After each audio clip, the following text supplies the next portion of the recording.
There was a time when I was about 11 or 12 years old when I went, as pretty much as I could tell, plumb local, plain crazy, nuts as you will.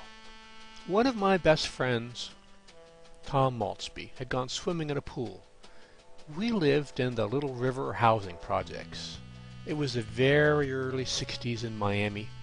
We were poor, didn't have a pool, only a soupy, weed-lined canal. The pool he went to was about a half-hour walk away and was at somebody's house that charged a quarter.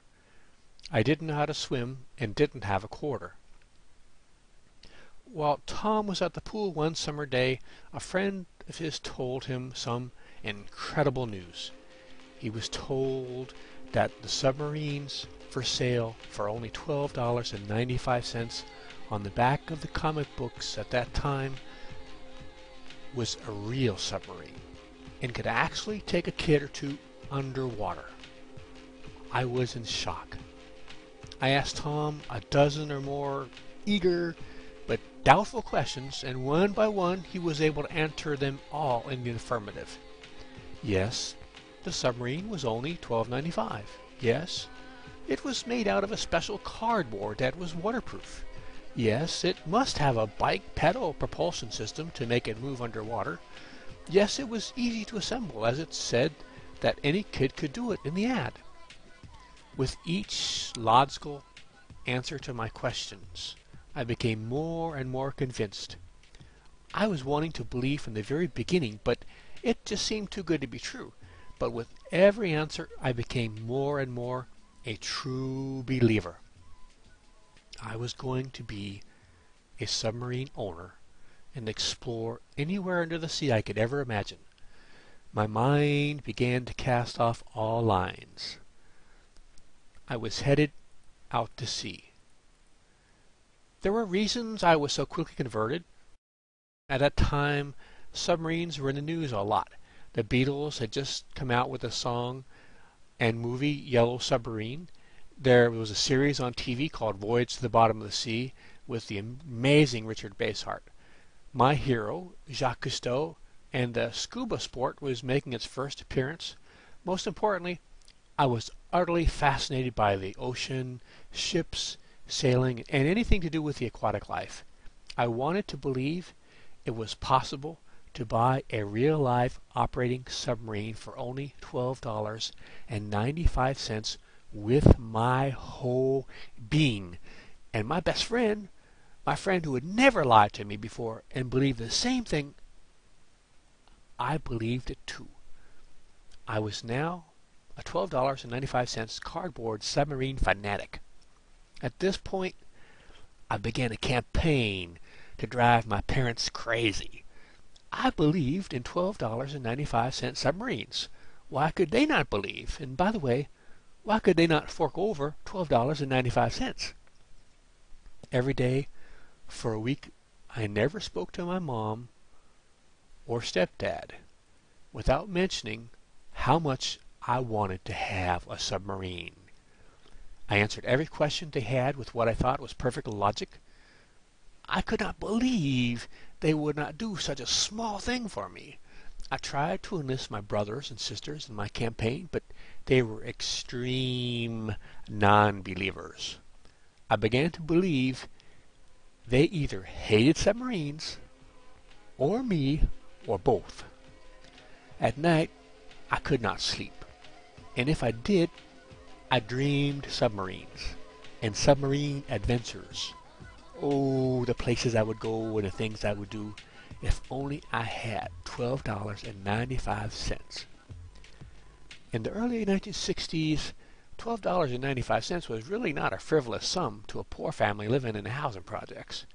Even today, 40 years or more later, I can buy 26 cans of vegetables and soup for 50 cents a can at the Chinese store, you may call it Walmart, for the price of one submarine.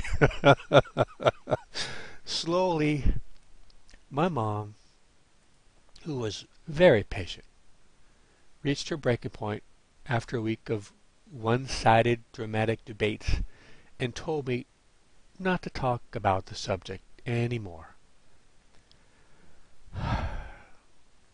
I felt my brain fever pop like a million silvery, shining, hopeful bubbles rising up from the deep, down in the cool blue sea, up to the bright surface and the harsh, unforgiving sun and light of day, where my cool yellow submarine dream would dissipate and fizzle out and be gone forever. One of the most magical and hopeful and anxious weeks of my whole life was due to that submarine dream. But that dream was to be short. After that week, it began to quickly fade.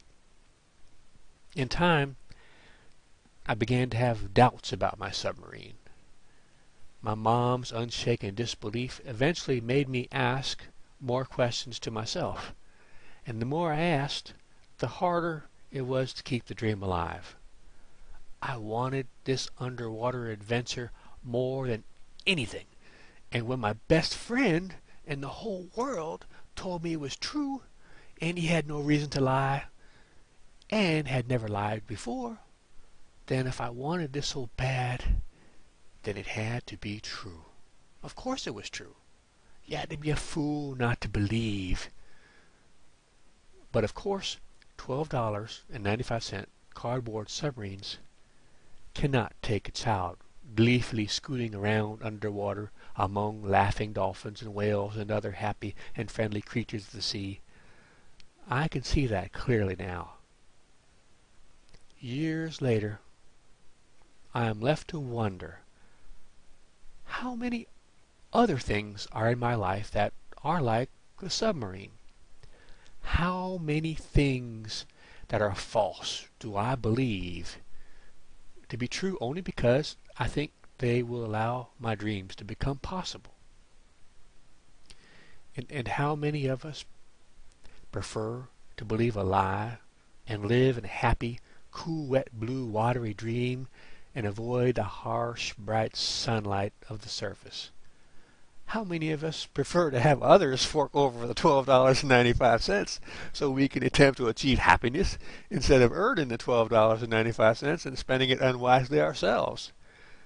How many of us believe if others don't believe in our dream, they must hate us or our dreams or both? These are very hard questions. Unfortunately, I don't think I can really help you answer them, as I am pretty busy at the moment trying to make a really strong waterproof cardboard and looking for some bicycle parts in yellow paint. Full speed ahead, Mr. Parker. Full speed ahead.